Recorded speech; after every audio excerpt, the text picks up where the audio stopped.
لا يجوز ولا يجوز التتلمذ على الكتب. طلبی کتاب ها شدن جایز نیست. كما هو الواقع في هذا الوقت. چخیلی که واقعا شده استفاده در این وقت. یعنی در این وقت بسیار آدم ها هستن که میگه طلبی کی؟ میگه طلبی کتابا. کتابای شیخ حسینی خوندم. شیخ حسینی خودش دیدید؟ نه ندیدم. یگو شیخ زنده رو دیدید؟ نه ندیدم. ابا کجا این گپ پروژه سعودی قد دهن الو میبره. خصوصا روسیه. هر باره که میشینه همو قطیب بدعتیا و مثلا مولود خونا 10 سومه 20 سومه جمع میکرده که ملا میشینن میگوید که دفعه حلاله و حرام است. مجاهدا زور کردن مثلا حسن بنا خیلی حسن تعریف کردن میگیرن. من کی گفت اینم؟ یک کتاب خوندم میگم در اینترنت دیدم میگم یعنی نیست. الله من الشیطان لأن التتلمذ على الكتب خطير جدا. نگاه کنید زیرا که طلبی کتاب شدن بی‌نهایت اپسنه، یعنی خطرناک است. طلبی کتاب شدن این میگو چی؟ خطیر، خطرناک است. یحصل منه مفاسد. پشت این چی؟ فسادی ها روی میدهد. و تعالم همین خیلی مثلا علم های بافته پیدا می شود که اضر من الجهل. از جاهل دیده ضررش بیشترتره. فهمیدید؟ چرا؟ لأن الجاهل يعرف أنه جاهل.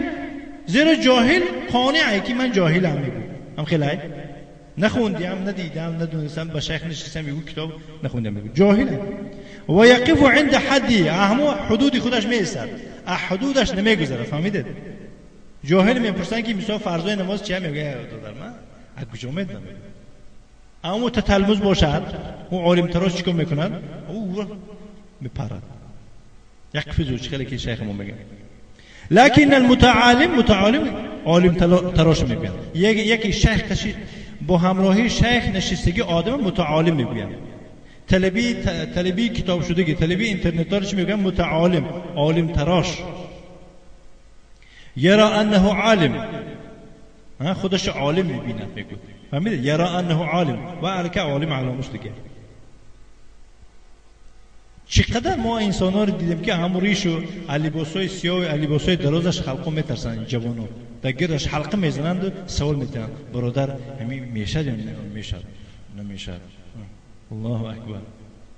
چقدر آدم رو ما دیدیم که ریششو از لباسش دیده جوانا از جهالت در گردش حلقه میزنن. اما خوندگی ها مدینه خونده است یا که شیخ دیده است بیچاره یک کنج مسجد نشسته اون که نزدیک نمیکنه.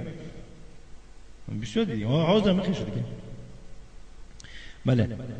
لكن المتعالم يرى انه عالم. زیرا عالم تراش چیکار میکنه؟ خودش عالم میبینه داخل و کتاب خوندگی و اینترنت هم دیگه. فیحل ما حرم الله. بس چیکار روی راست حلال میگه حرام کردی الله را. و یحرم ما احل الله. و حرام میگه حلال کرده های الله را. فلان میگه زلده در مثلا فلان میگه فلان نداد میشه در این مثلا مثلا گریم رزبورش نمیشه میگه. الله اکبر. این میشه در کجا گرفتی؟ مثال دیدم بریم مثال گوشیدیم. میشه فلانی من کرده مثال ماشینی میگرفته و گون کرده من میتونم دیگه ماشینی بگیرم یا که زلاج بگیرم خونش یه چیزی بگیرم. میشه میگه کفر مولاش. چقدر دیدیم و چقدر مثلا همین فتنه ها به گرفتار شدیم. همه اینا از چی هستن؟ از جهالت. از جهالت هستن. برای ما شیخ الاسلام شیخ ما در درس بسیار میگویم. شیخ الاسلام ابن تیمیه در فتاوی میگن که عالم جاهل میشناسه. فهمیدید؟ وقتی که عالم داره مسجد درآید میبینه توپایا و غبیا و احمقا کی نشستگن. گرچه در گردی توده با جوانا جمع شدن. جاهلا رو میشناسه عالم. برای چی؟ از کجا؟ آخه این عالم یه وقت جاهل بود. فهمیدید؟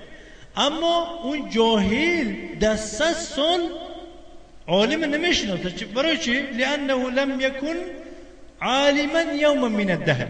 یگون روز در عمرش عالم نبود. هیچ ممکن نیست که انسان عالم باشه یک بار بعد آساسه به درجه جاهلی رسد. نه.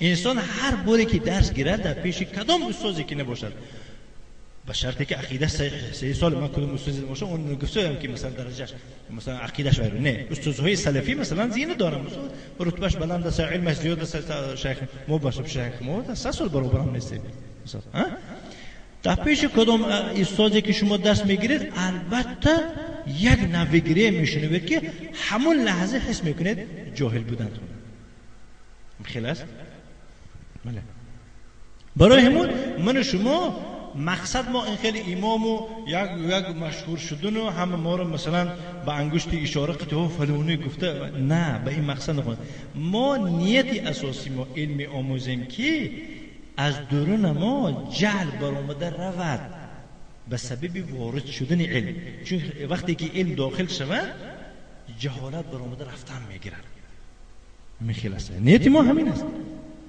بله و یتکلم و یقول علی الله بلا علم گپ زدن میگیرد از دهنش علاب میبارد و میگوید بالای الله نه بلا علم الله خیلی گفته که الله اجازه داد یا نعوذ بالله فالمسألة خطيرة جدا این مسئله شوخی نیست میگوید این مسئله بسیار بسیار با خطره فالعلم لا يؤخذ من الكتب مباشرة روی راست از کتاب علم گرفتن نمیشود مباشرتا گفته بی واسطه گرفتن نمیشود میگوید انما الكتب وسائل این کتاب ها وسیله ها وسیله میباشند